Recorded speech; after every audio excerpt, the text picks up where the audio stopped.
So image parti yang ini tercalar teruk lah. Sebagai contoh macam kes mahkamah bang. Saya malu bang. Kan? Ya. Tipu MC. Tipu MC ke? Bro, Malu bang. dalam mahkamah boleh pakai tak? Dalam mahkamah boleh pakai ke MC hospital swasta? Tak boleh. Dalam mahkamah. Doktor kerajaan. Macam mana hospital swasta? Macam mana hospital swasta punya MC boleh diterima?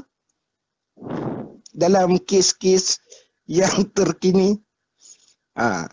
Sepanjang saya berpengalaman di mahkamah lah, surat cuti ataupun akuan sakit daripada hospital swasta tidak diterima, ditolak oleh mahkamah. Mesti hospital kerajaan.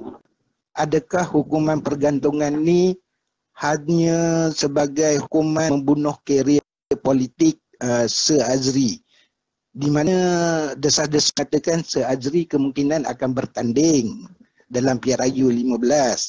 Jadi langkah-langkah awal daripada musuh-musuh dalaman sendiri dalam parti UMNO sendiri yang mencantas atau orang Kelantan kata cah keting lah Sir Azri supaya tidak dapat pos sebagai calon PRU 15.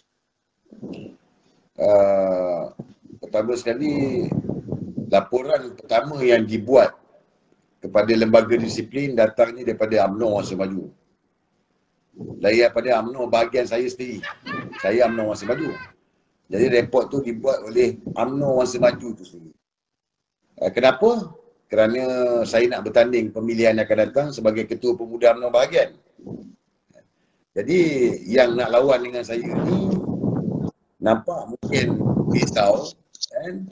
Jadi itu yang dibuat laporan ke lembaga disiplin lah, supaya saya ni digantung dan tak layak untuk bertanding pada pemilihan yang akan datang. Itu yang pertama bang. Keduanya, laporan yang kedua datangnya daripada pemuda UMNO Malaysia.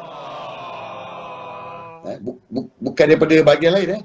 Pertama daripada Bangsa Maju, bahagian saya sendiri. Keduanya daripada pemuda UMNO Malaysia.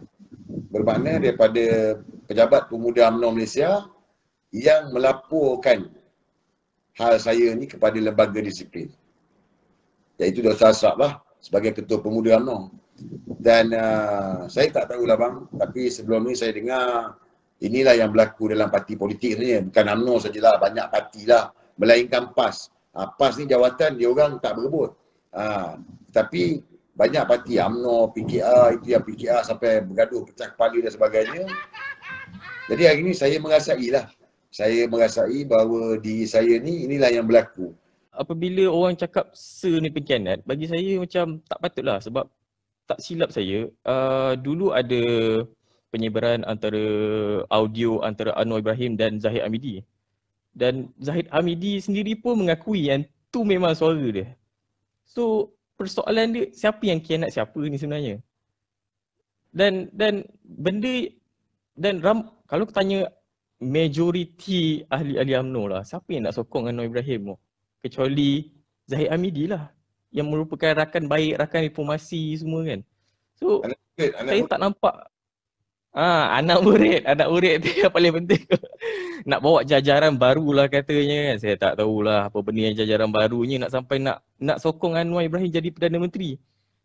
So saya tak nampak kenapa tiba-tiba Sir kena serang. Adakah sebab percaturan politik ke, sebab dia rasa tergugat ke? Sebab kita tahu yang Sir ni, kalau dari suara anak muda saya boleh cakap lah, Sir antara yang top 3 lah dekat Malaysia ni kalau untuk mempengaruhi suara anak muda lah. Jadi bila Sir dah mula menyerang Datuk Seri Zahid Hamidi tu, memang dia kalau boleh, kalau saya lah jadi Datuk Seri Zahid Hamidi kan, saya rasa saya akan buat tindakan yang samalah. Saya akan cuba singkirkan lah apa yang mungkin akan menggugat position saya di masa hadapan. Dulu saya pernah bertekak dengan kawan lah berkenaan bila PRU 13 kan ni, PRU 14. Wan Azizah bertanding di Pandan. Nurul Izzah bertanding di Permata Ampau. Dua beranak ni. Jadi cakap ini parti anak beranak. Saya bagi tahu, kalau dia parti beranak-beranak sekalipun, yang akan hukum dia rakyat. Kalau rakyat undi dia, pilih dia, maka dia wakil rakyat.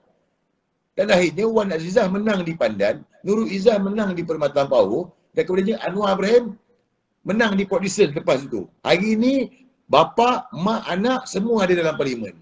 Dan sampai hari ini pun tidak ada mana-mana pengurusan pemuda UMNO yang memaklumkan kepada saya bahawa saya ni digantung atas sebab apa. Jadi sepanjang ni pun saya tak pernah dipanggil ke lembaga disiplin. Tak pernah. Sepanjang ni tak pernah pun dipanggil. Tahu-tahu je kena gantung lah. Jadi itulah yang berlaku. Jadi sampai hari ni pun tak ada mana-mana kepimpinan lah yang menghubungi saya. Kepimpinan pemuda ni yang menghubungi saya bahawa saya digantung atas sebab apa. Oh. So sekarang ni cerita dia umur digantung tanpa sebab. Tak tahu. Alasan yang diberikan kerana saya mengajak menyokong Bersatu. 28 bulan saya dengar cerita bahawa saya ni digantung 6 tahun. Saya dengar cerita saja. So saya tak tahu apa lah. Tapi pada 27